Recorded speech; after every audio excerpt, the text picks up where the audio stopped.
Good evening students. आज हम करते हैं सेकंड यूनिट का फर्स्ट क्वेश्चन करते हैं हम सेकंड यूनिट का। ठीक है, आई थिंक 3.1 नहीं है, यहाँ मिस्टेक है, 2.1 होगा ये, और ये सेकंड यूनिट है। ठीक है, ये क्या है? स्वतंत्रता से पहले शिक्षा समितियां तथा आयोग। देखते हैं, एक डिटेल में नोट लिखना है किसके ऊपर? मेकाले के विवरण पत्र के ऊपर। ठीक है, मेकाले के विवरण पत्र के ऊपर। आइए हम पढ़ते हैं। सॉरी, सबसे पहले परिचय। परिचय क्या है? किसका हम पढ़ेंगे परिचय? मेकाले का। लॉर्ड मेकाले अंग्रेजी साहित्य का बहुत बड़ा विद्वान था। वह 10 जून 1834 ईस्वी को भारतीय गवर्नर जनरल की काउंसिलिंग के कानूनी सदस्य के रूप में भारत आया था। जब मेकाले भारत आया तब उसे जनरल कमेटी का अध्यक्ष नियुक्त किया गया। उससे शीघ्र ही प्राच्य और पाश्चात्य दलों के विचार पर सहमति मांगी गई, क्योंकि उस समय भारत में शिक्षा के माध्यम के विषय में प्राच्य पाश्चात्य विवाद छिड़ा हुआ था। प्राच्य दल भारतीय भाषा के माध्यम से बालकों को शिक्षा देने के पक्ष में था, जबकि पाश्चात्य दल पूर्ण रूप से अंग्रेजी भाषा का समर्थन कर रहा था। इस विवाद के कारण अंग्रेज भारत में शिक्षा के माध्यम की समस्या सुलझाने में असमर्थ सिद्ध हो रहे थे। एक कानूनी सदस्य होने के नाते मेकाले को इस विषय पर अपना मत देना था कि शिक्षा के माध्यम के लिए कौन सी भाषा उपयुक्त हो सकती है और सरकारी धन का सबसे अच्छा उपयोग क्या हो सकता है। मेकाले को यह राय भी देनी थी कि 1813 के आज्ञापत्र अधिनियम में भारत में किस तरह की शिक्षा व्यवस्था का आदेश दिया जाए। लॉर्ड मेकाले ने 2 फरवरी 1835 ईस्वी को भारत के तत्कालीन governor general Lord William Bentinck को अपना प्रभावशाली विवरण पत्र प्रस्तुत किया, जिससे इतिहास में मेकाले का विवरण पत्र के नाम से जाना जाता है। ठीक है, समझ आ गया क्या था ये मेकाले का विवरण पत्र? ये जो अभी हमने पढ़ा। यद्यपि मेकाले ने शैक्षिक संरचना के संबंध में कोई अतिशयोक्तिपूर्ण सिफारिशें नहीं की, लेकिन मेकाले ने अपने विवरण पत्र के माध्यम से ब्रिटिश सरकार के लिए वह सब कुछ कर दिया जो शायद सेना के सैकड़ों जनरल भी नहीं कर सकते थे। मेकाले ने अपने विवरण पत्र में कुछ ऐसी व्यवस्था कर दी जिसने समस्त भारत को एक इंग्लिश बना दिया। ठीक है, हिंदी में क्या लिख रखा है? आगली, लेकिन इंग्लिश है इसका मीनिंग। एक्सप्लेनेशन देखते हैं हम क्या है इसकी। 1813 के आज्ञा पत्र की धारा 43 की व्याख्या निम्नलिखित रूप में की गई है। धनराशि के खर्च की व्याख्या क्या है? पढ़ते हैं हम। मेकाले ने कहा कि 1 लाख रुपए की धनराशि व्यय करने के लिए सरकार पर कोई प्रतिबंध नहीं है। वह इस राशि को सर्वेच्छानुसार खर्च कर सकती है। सेकंड पॉइंट है, भारतीय विधान की व्याख्या क्या है? मेकाले के अनुसार भारतीय विधान मुसलमान मौलवी एवं संस्कृत के पंडित के अलावा अंग्रेजी भाषा और साहित्य के विधान भी हो सकता है। थर्ड है, साहित्य शब्द की व्याख्या क्या होती है? मेकाले के अनुसार साहित्य शब्द से तात्पर्य मात्र भारतीय साहित्य संस्कृत अरबी से नहीं है, बल्कि अंग्रेजी साहित्य से भी है। ठीक है, आगे है मेन पॉइंट्स ऑफ मिनट्स के क्या हैं वो देखते हैं हम। अंग्रेजी का समर्थन और उसका गुणगान। सेकंड है, प्राच्य साहित्य एवं ज्ञान की शिक्षा को निरर्थक, अनावश्यक तथा मूर्खतापूर्ण बताया गया। अंग्रेजी को शिक्षा का माध्यम बनाने योग्य तथा भारतीय भाषा को गंवारू तथा अविकसित कहा। फोर्थ पॉइंट हमारा, भारतीय विद्वान वे ही हैं जो लॉक के दर्शन और मिल्टन की कविता से पूर्णतः परिचित हैं। नेक्स्ट है, उच्च वर्ग के लिए उच्च शिक्षा संस्थाओं की व्यवस्था की जाए, क्योंकि सरकार के पास सामान्य लोगों की शिक्षा व्यवस्था के लिए प्राप्त धन का अभाव है। उच्च वर्ग शिक्षित होगा तो निम्न वर्ग के पास शिक्षा समानता पहुंच जाएगी। नेक्स्ट है, शिक्षा के क्षेत्र में धार्मिक तटस्थता की नीति आवश्यक है। नेक्स्ट है, निस्संदेह सिद्धांत के प्रतिपादन के कारण क्या है देखते हैं। उच्च वर्ग को शिक्षित करके उन्हें जनसाधारण की शिक्षा का उत्तरदायित्व दिया जा सकता है। कंपनी के पास जनसाधारण की शिक्षा के लिए आवश्यक धन नहीं था। उच्च वर्ग को पाश्चात्य आचार विचारों की शिक्षा देकर जनसाधारण को प्रभावित किया जा सके। ऐसे उच्च शिक्षित व्यक्तियों की आवश्यकता थी जिन्हें उच्च पदों पर आसीन करके शासन को सुदृढ़ बनाया जा सके। नेक्स्ट है, निसंदेह सिद्धांत लागू करने का फल क्या है। मैकाले के निसंदेह सिद्धांत को क्रियान्वित करने से उस शिक्षा के प्रचार में तीव्रता तो आ गई, लेकिन शिक्षा उच्च वर्गों से छन छन कर निम्न वर्गों तक नहीं पहुंची। इसका मुख्य कारण यह था कि जिन व्यक्तियों ने अंग्रेजी शिक्षा प्राप्त की, उनके विचार और आदर्श बदल गए। उनमें श्रेष्ठता की ऐसी भावना जागेगी जिसके कारण वे निम्न वर्ग से संपर्क स्थापित करने में मानहानि समझने लगे। इस संबंध में पंडित जवाहरलाल नेहरू ने अपना विचार प्रकट करते हुए कहा था कि अंग्रेजों ने भारत में एक नवीन वर्ग का निर्माण किया जो शासक की कृपा प्राप्त करने के लिए स्वतंत्र प्रयत्नशील रहता था। यही कारण है कि निसंदेह सिद्धांत जिसके लिए लाया गया था उस उद्देश्य को प्राप्त करने में पूर्णतः असफल रहा। फिर आगे आते हैं भाई, main features of Macaulay minutes. ठीक है, फर्स्ट है अंग्रेजी भाषा आधुनिक ज्ञान की कुंजी। ठीक है, मैकाले का विश्वास था कि अंग्रेजी एक समृद्ध भाषा है। अंग्रेजी भाषा भारतीय भाषाओं जैसे अरबी और संस्कृत से अधिक उपयोगी है। सेकंड है भारतीय नवचेतना लाने में सक्षम। मैकाले के अनुसार भारतीय बहुत पिछड़े हुए थे, उनकी भाषाएं भी अधिक विकसित नहीं थी, अतः इस स्थिति में उन्हें किसी विदेशी भाषा की आवश्यकता थी जो भारत में नवचेतना का उद्भव कर सके, और यह विदेशी भाषा कोई और नहीं बल्कि अंग्रेजी ही हो सकती है। अंग्रेजी भाषा भारतीय पूर्ण जागरण उसी प्रकार सहायता करेगी जिस प्रकार इंग्लैंड में पूर्ण जागरण लाने का कार्य लैटिन और ग्रीक भाषा ने किया था। थर्ड है अंग्रेजी शासक वर्ग द्वारा बोली जाने वाली भाषा कौन सी है। मैकाले ने कहा कि अंग्रेजी भारत में शासक वर्ग द्वारा बोली जाने वाली भाषा है। यह सरकार में उच्च पदों पर जो आसीन हैं उनके द्वारा बोली जाने वाली भाषा है। ऐसा लगता है कि यह पूरे पूर्व में व्यापार की भाषा बन जाएगी। नेक्स्ट है भारतीयों में भी अंग्रेजी सीखने की उत्सुकता। भारतीयों की अंग्रेजी में बहुत रुचि थी और वे अंग्रेजी भाषा सीखने के लिए उत्सुक थे। मैकाले ने अपनी इस बात को सिद्ध करने के लिए एक संस्कृत महाविद्यालय के छात्रों द्वारा दायर की गई याचिका का प्रमाण दिया। याचिका के अनुसार छात्रों ने कहा कि वे 10 से 12 वर्ष तक इन महाविद्यालयों में पढ़े और अपने आप को हिंदू साहित्य और विज्ञान का विद्वान बना लिया, और उनको इस विद्वता के प्रमाण पत्र भी दिए गए, परंतु इन सभी प्रमाण पत्रों का कोई लाभ नहीं था क्योंकि उन प्रमाण पत्रों के आधार पर आजीविका नहीं कमाई जा सकती थी। उन्होंने सरकार से अपने जीवन यापन के लिए कोई स्थान ढूंढने की प्रार्थना की थी। इन्हीं प्रमाण पत्रों के आधार पर मैकाले ने शिक्षा का माध्यम अंग्रेजी करने की वकालत की थी, क्योंकि अंग्रेजी ही ऐसी भाषा थी जो भारतीय जनता को ज्ञान एवं आजीविका की प्राप्ति करवा सकती थी। नेक्स्ट है अंग्रेजी सर्वश्रेष्ठ भाषा। मैकाले के अनुसार अंग्रेजी सभी पश्चिम की भाषाओं से श्रेष्ठ है। उन्होंने कहा कि जो भी व्यक्ति अंग्रेजी भाषा को जानता है उसके लिए विशाल बौद्धिक संपत्ति उसकी पहुंच में होगी, जिसे इस धरती के सबसे बुद्धिहीन राष्ट्रों ने पैदा किया है तथा जो उसे 90 पीढ़ियों तक भंडारित करते रहे हैं। मैकाले अरबी और संस्कृत भाषा को निम्न स्तर की भाषा मानता था, वह अंग्रेजी भाषा को ही उच्च स्तर की भाषा मानता था। नेक्स्ट है फिल्ट्रेशन थ्योरी ऑफ मैकाले। देखते हैं आगे है सिद्धांत का अर्थ क्या है, देखते हैं। निसंदेह अर्थात छिन्न क्रिया। व्यापारियों की कंपनी होने के कारण वे भारतीयों की शिक्षा पर कम से कम धन व्यय करना चाहते थे, अतः उन्होंने यह सिद्धांत प्रतिपादित किया कि शिक्षा का नियोजन केवल उच्च वर्ग के लोगों के लिए किया जाए, क्योंकि शिक्षा इन वर्ग के लोगों से छन छन कर निम्न वर्ग तक अपने आप पहुंच जाएगी।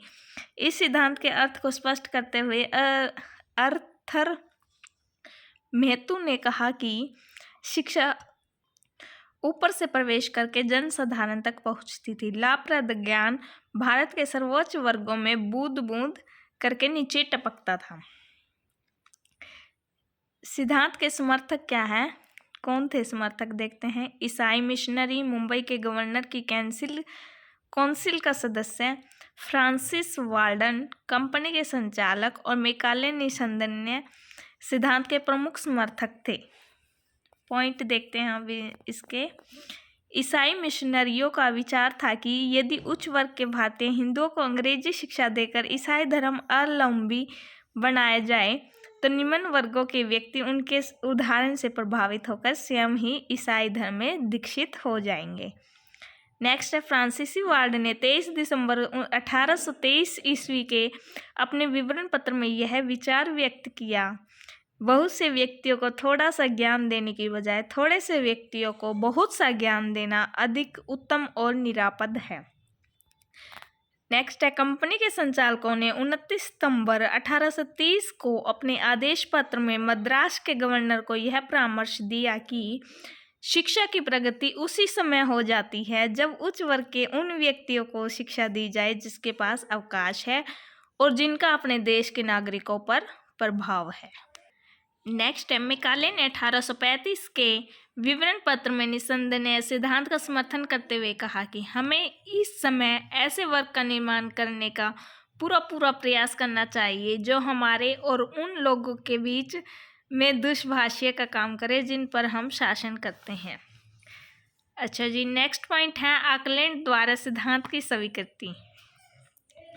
ये क्या सरकारी नीति के रूप में स्वीकार करते हुए 24 नवंबर 1839 के अपने विवरण पत्र में घोषणा की कि सरकार के प्रयास समाज के उन उच्च वर्गों में शिक्षा का प्रसार करने तक सीमित रहने चाहिए जिनके पास अध्यापन के लिए अवकाश है, जिनकी संस्कृति क्षण क्षण का जनसाधारण तक पहुंचेगी। अच्छा जी, नेक्स्ट पॉइंट है, अंग्रेजी शिक्षा द्वारा ऐसे वर्ग का निर्माण किया जा सकता है जो रक्त व रंग के भले ही भारतीय हों परंतु रुचियों, नैतिकता तथा विद्वता में अंग्रेज होगा। भारतीय, अरबी व संस्कृति की शिक्षा की अपेक्षा अंग्रेजी शिक्षा के लिए अधिक उत्कंठित है। भारतवासियों को अंग्रेजी का अच्छा विद्वान बनने के लिए प्रयास करने चाहिए। उपयुक्त तर्कों के आधार पर मैकाले ने यह मत दिया है कि प्राच्य शिक्षा की संस्थाओं पर धन व्यय करना मूर्खता है तथा इसको बंद कर देना चाहिए। इसके स्थान पर अंग्रेजी भाषा को शिक्षा का माध्यम बनाकर शिक्षा प्रदान करने के लिए संस्थाएं बनाई जाए। फिर आगे है, बेंटिक अप्रूवल ऑफ मिनट्स 1835। देखते हैं इसके अंदर क्या है। लॉर्ड विलियम बेंटिक ने मैकाले के विवरण पत्र में व्यक्त किए गए सभी विचारों का अनुमोदन किया। उसके बाद 7 मार्च 1835 को एक विज्ञप्ति द्वारा उसने सरकार की शिक्षा नीति को अंग्रांकित शब्दों में घोषित किया कि शिक्षा के लिए निर्धारित संपूर्ण धन का सर्वोत्कृष्ट प्रयोग केवल अंग्रेजी की शिक्षा के लिए ही किया जा सकता है। इस विज्ञप्ति से भारतीय शिक्षा के इतिहास में अचानक एक नया मोड़ आ गया। T.N. सिक्वेरा के शब्दों में क्या है, इस विज्ञप्ति ने भारत सरकार के शिक्षा के इतिहास को नया मोड़ दिया। उस दिशा में विषय में जो सरकार सार्वजनिक शिक्षा को देना चाहती थी, निश्चित नीति की पृथक सरकारी घोषणा थी। नेक्स्ट है, इवैल्यूएशन ऑफ मैकाले मिनट्स। किसी वस्तु, विचार या क्रिया का मूल्यांकन किन्हीं निश्चित मानदंडों के आधार पर किया जा सकता है। मैकाले के विवरण पत्र का मूल्यांकन 3 आधारों पर किया जा सकता है। पहला यह है कि उसका इरादा क्या था, दूसरा यह है कि उसने जो सुझाव दिए थे वो भारतीयों के हितों में थे, तथा तीसरा यह है कि उनके कितने परिणाम भारतीयों के कितने हित में रहे। ठीक है, मैकाले का इरादा क्या था वो देखते हैं हम। मैकाले का मत था कि प्राच्य साहित्य, ज्ञान, विज्ञान निम्न कोटि का है, इसलिए भारतीयों की दशा सुधारने के लिए उन्हें अंग्रेजी शिक्षा देना आवश्यक हो गया है। वास्तव में मैकाले का इरादा भारतीय धर्म, दर्शन और संस्कृति को जड़ मूल से समाप्त करने का था।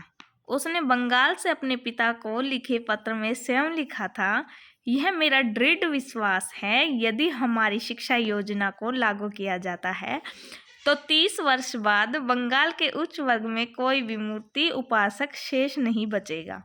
अतः ये स्पष्ट है कि भारतीयों की दृष्टि से मैकाले का इरादा नेक नहीं था।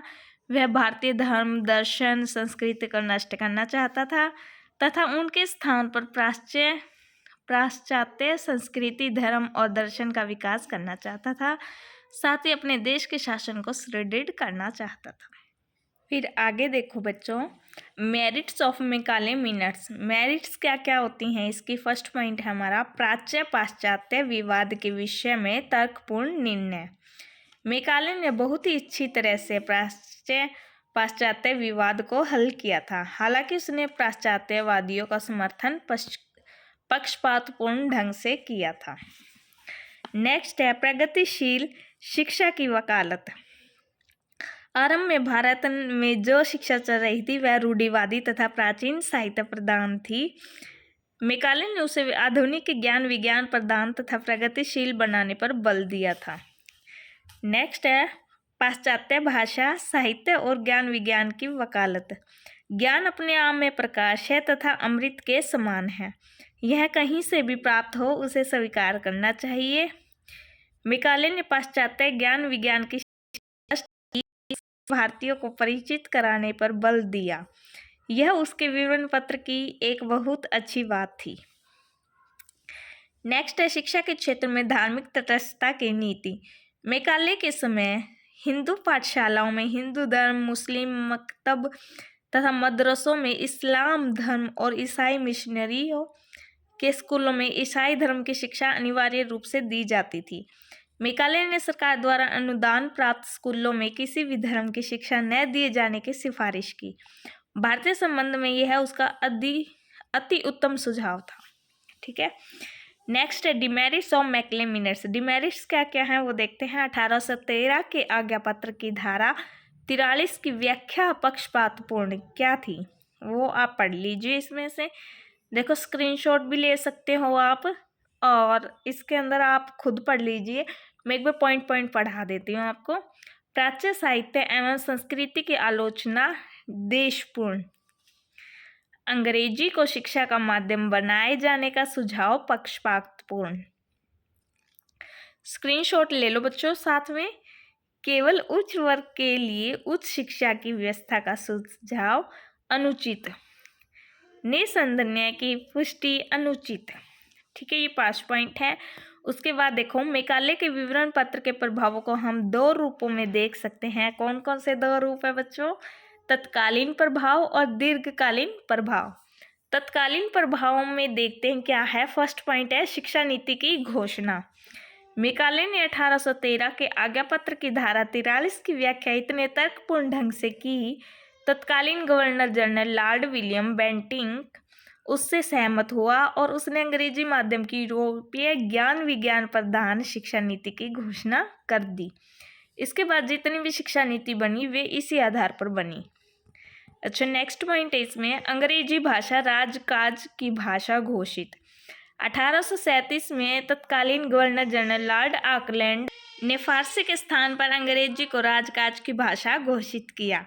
ये मैकाले द्वारा दिए गए अंग्रेजी के पक्ष में दिए गए तर्कों का ही परिणाम था। नेक्स्ट है अंग्रेजी शिक्षा प्रणाली की शुरुआत कैसे हुई थी वो देखते हैं।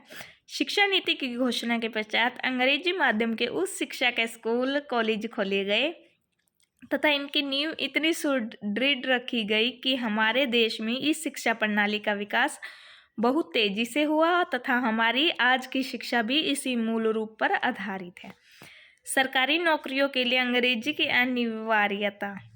1844 के तत्कालीन गवर्नर जनरल लॉर्ड हार्डिंग ने एक आदेश जारी किया जिसका निर्देश है सरकारी नौकरियों में नियुक्ति के समय अंग्रेजी जानने वाले अभ्यर्थियों को वरीयता दी जाए। यह वरीयता व्यापारिक रूप में अनिवार्यता बन गई। दीर्घकालीन प्रभाव क्या है वो हम पढ़ते हैं। फर्स्ट पॉइंट है भारतीयों को पाश्चात्य साहित्य विज्ञान की जानकारी। मैकाले के द्वारा दिए गए सुझावों पर भारत में जिस अंग्रेजी माध्यम को यूरोपीय ज्ञान विज्ञान प्रदान शिक्षा की व्यवस्था की गई उसके द्वारा भारतीयों को पाश्चात्य साहित्य के ज्ञान विज्ञान की जानकारी हुई जिससे अनेक लाभ हुए। उसके बाद है भारत में अंग्रेजी भाषा का उत्सव। धीरे धीरे भारत में अंग्रेजी बादशाह का वर्चस्व इतना बढ़ गया कि उसे जितना कम करने की कोशिश की जाती वह उतना ही अधिक बढ़ जाता। अब हमारे देश से अंग्रेजी का वर्चस्व समाप्त करना कठिन प्रतीत होता है। थर्ड पॉइंट है भारत में भौतिक उन्नति का मार्ग प्रशस्त। मैकाले के समय भारतीय शिक्षा के द्वारा सामयिक व्यवहार तथा आध्यात्मिक विकास पर अधिक जोर दिया जाता था। मैकाले के सुझावों के आधार पर भारत में जिस शिक्षा प्रणाली को लागू किया गया उसमें पूरे देश की उन्नति का ध्यान रखा गया, जिसके फलस्वरूप भारत के भौतिक क्षेत्र में काफ़ी उन्नति हुई। नेक्स्ट पॉइंट है भारत में राजनीतिक जागरूकता का उदय। अंग्रेजी शिक्षा प्रणाली ने भारतीयों को मानवीय अधिकारों के प्रति जागरूकता करवाई, स्वतंत्रता, समानता तथा भाईचारे का महत्व बताया। इससे भारतीयों में राजनीतिक चेतना जागृत हुई। नूरुल्लाह वेनायक ने ठीक ही लिखा है, यदि भारत में अंग्रेजी शिक्षा का प्रादुर्भाव न हुआ होता तो कदाचित भारत में स्वतंत्रता संग्राम ही शुरू नहीं हुआ था। भारत में सामाजिक जागरूकता का उदय कैसे होता है? उस समय भारत में अनेक सामाजिक बुराइयां थी, जैसे जाति प्रथा, विवाद विवाह, सती प्रथा आदि। मैकाले ने जिस शिक्षा प्रणाली की नींव रखी उससे भारतीय इन बुराइयों के प्रति सचेत हुए तथा उन्हें दूर के लिए प्रयत्नशील हुए, जिससे उनमें अनेक सुधार हुए। आगे कंक्लूजन क्या निकलता है, निष्कर्ष क्या निकलता है वो देखते हैं हम। मैकाले ने कुछ विद्वानों के मतों के अनुसार कार्य किए जो कि भारतीयों की उन्नति चाहते थे। मैकाले के इरादे भी नेक व भारतीयों की उन्नति करने वाले थे। मैकाले ने जो सुझाव अंग्रेजी शिक्षा प्रणाली लागू करने के विषय में दिए उनसे भारतीयों को लाभ अधिक व हानि कम ही हुई है।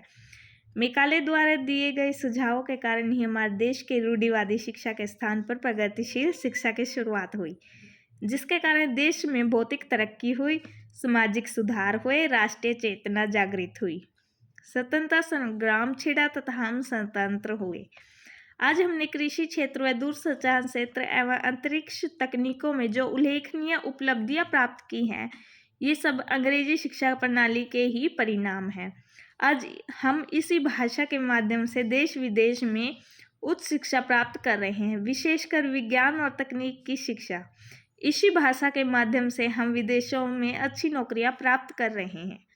अंग्रेजी को शिक्षा का माध्यम बनाए रखना हमारी आवश्यकता है। अतः हम देख सकते हैं कि मैकाले के सुझावों से हमें हानि कम और लाभ अधिक हो रहा है। Thank you.